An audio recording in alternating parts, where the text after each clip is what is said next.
নমস্কার বন্ধুরা। সোনার বাংলার সঙ্গের এই যে বিতর্কতাটা চলছে সেটা নিয়ে সেই বিতর্কের উপর আরেকটা ভিডিও আমি বানাচ্ছি। আমি একটা ইংলিশ ভিডিও বানিয়েছি যাতে করে না একটু এই এই ব্যাপারটা খালি বাঙালিদের মধ্যে বললে তো হবে না, একটু যারা অবাঙালি যারা যারা অন্যান্য সাইডেও থাকে তাদেরও আমার একটা পার্সপেক্টিভ আমি ভেবেছি জানাই। একটা ইংলিশও বানিয়েছি ভিডিও, সেটাও দেবো। আমার ওই একটা দুটো চ্যানেল আমি করেছি এখন, যেটা বলেছি সে আর দুটো চ্যানেলে আমি লিঙ্ক দিয়ে দেবো, দুটোই দেখবেন। দুটোতে আমি ওখানে একটু ওদেরকেও বুঝিয়েছি যে কি সেন্টিমেন্ট হচ্ছে এবং আমাদের কি করা উচিত, আমি ওখানেও বলেছি, এই ভিডিওতে আমি বলছি। ভারতীয় বাঙালি হিসেবে না আমাদেরকে একটা কথা ভাবা উচিত, সব জাতের লোকদের সাথে থাকতে হবে, সব জাতির লোকদের সাথে। সব জাতির লোকরা না এই বাংলার এই যে গভীর যে ইতিহাস বা রবীন্দ্রনাথ ঠাকুর এদেরকে বোঝা সবার পক্ষে সম্ভব না, কিন্তু তাদেরকে আমাদের সাথে থাকতে হবে। তাদেরকে আমাদের সাথে থাকতে হবে, আমাদেরকেও তাদের সাথে থাকতে হবে, তাই তো? তো ছোট্ট ভিডিও বানাবো, বেশি বড় আমি করবো না এটাকে। সেটা হচ্ছে যে, কারণ আমি অলরেডি বলেছি, আমি এটা বলছি না যে আমাদের এই গানটা গাওয়া উচিত না। আমরা গানটা গাইতে পারি, কিন্তু কোথায় গাইবো, কোন সময় গাইবো, কিভাবে গাইবো, সেটা আমি বলে দিতে চাইছি। দেখুন, কোনো পলিটিক্যাল আপনি কিছুতে আছেন, সেখানে দাঁড়িয়ে আপনি আমার সোনার বাংলা গাইছেন, অ্যাভয়েড করুন যদি, মানে যদি করা যায় তো। কারণ এটাতে অনেক বেশি অনেক জায়গায় অনেক রকম ভাবে জিনিসটা লোকে প্রেজেন্ট মানে নিতে পারে।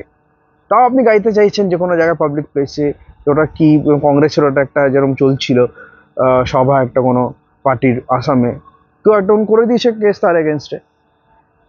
এবার আপনি যদি গাইছেন, যদি গানটা যেখানে গান, আপনার কিন্তু একটা ডিসক্লেমার বলে না, যে একটা কিছু হওয়ার আগে একটা দিয়ে দেয়। যেমন সিনেমায় যখন আমরা কোনো ছবি দেখেন না, যে কোনো নো অ্যানিমেলস ফর হার্ম, বা কোনো পশু বা কোনো জীবজন্তুকে এখানে কিছু করা হয়নি, অনিষ্ট করা হয়নি, বা কোনো মুভিতে যদি কোনো সিনেমা যদি বাচ্চা ইউজ করছে বলেছে বাচ্চাদেরকে খেয়াল রাখা হয়েছে, এই ধরনের যে ডিসক্লেমারগুলো দেয় আমাদেরকে, কিন্তু আমার সোনার বাংলা গাওয়ার জন্য আজকের টাইমে ভারতে বসে এই ডিসক্লেমারটা দিতে হবে। সেটা কি? সেটা হচ্ছে যে আমরা এই গানটা গাইছি, সেটা হচ্ছে 1905-এর লেখা, রবীন্দ্রনাথ ঠাকুরের, কবিগুরু রবীন্দ্রনাথ ঠাকুরের লেখা গান হিসেবে গাইছি। বাংলাদেশের রাষ্ট্রসঙ্গীত হিসেবে গানটা গাওয়া হচ্ছে না। এবং বাংলাদেশ, যাকে আমরা ভেবেছিলাম যে আমাদের বন্ধু দেশ বা বন্ধু রাষ্ট্র আমাদের ভারতের, তাদেরকে হিসেবে বাংলাদেশকে এই গানটাকে আমরা রাষ্ট্রসঙ্গীত হিসেবে, রাষ্ট্রগীত হিসেবে ওদেরকে দিয়েছিলাম, কিন্তু ওরা ভেবেছিল আমাদের বন্ধু রাষ্ট্র হিসেবে থাকবে ভারতের। কিন্তু আজকের টাইমে ওরা এটা খুবই দুঃখজনক, এবং আমরা এটার প্রতিবাদ জানাই একজন ভারতীয় হিসেবে, ভারতীয় বাঙালি হিসেবে, যে ওরা এই গানটাকে ভারতের এভাবে করছে। এবং এই গানটাকে আমরা খুবই দুঃখজনক যে গানটাকে ওরা আজকে এই বাংলাদেশের কাছে এটাকে যে রাষ্ট্রসঙ্গীত হিসেবে আছে, এভাবে একটা ডিসক্লেমার যে এটা মানে বাংলাদেশের রাষ্ট্রসঙ্গীত হিসেবে ভাবা হচ্ছে না। অনেকেই হয়তো মানে ভাবতে পারেন বাংলাদেশকে এটাকে দেখা হয়েছিল এই সালে 1905-এ। এই একটা না ব্রিফ একটা, মানে ছোট্ট একটা ডিসক্লেমার, একটা ছোট্ট এরকম অংশ আপনাকে বলতে হবে, বলে নিয়ে আপনি গানটাকে গাইতে পারেন। ঠিক আছে? যে 1905-এ আপনি মানে ইতিহাসটাকে বললেন, বলে আপনি বললেন যে এইটা হচ্ছে আমার এই এই হিসাবে গাইছি। 1905-এর লেখা যে যে ভাগের যে বিরোধিতা যে গানটা লিখেছে সেই হিসেবে গাওয়া হচ্ছে।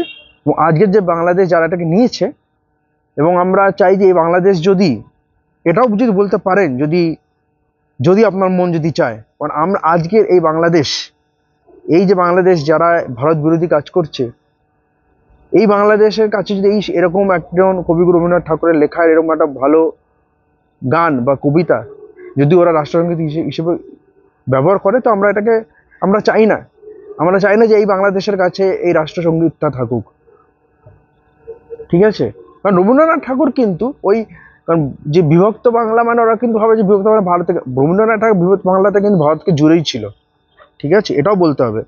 অতএব একটু ছোট একটা, আপনাকে একটা ছোট প্যারা টাইপের বা ছোট 7-8 লাইনের আপনাকে একটা প্যারা বলে, একটু ইতিহাসটা বলে আপনাকে গানটা গাইতে হবে।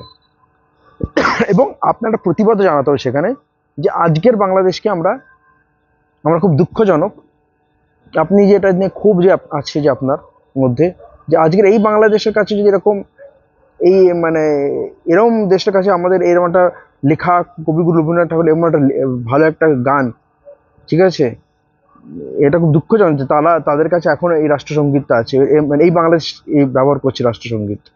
ঠিক আছে, আমরা এই বাংলাদেশকে রাষ্ট্রসঙ্গীতটা দিয়েছিলাম না বাঙালি হিসেবে। আমরা একজন মানে গণতান্ত্রিক, সর্বধার্মিক, নট ইসলাম জিহাদি বাংলাদেশকেই আমাদের কবিগুরু রবীন্দ্রনাথ ঠাকুরের রাষ্ট্রসঙ্গীত হিসেবে দিইনি।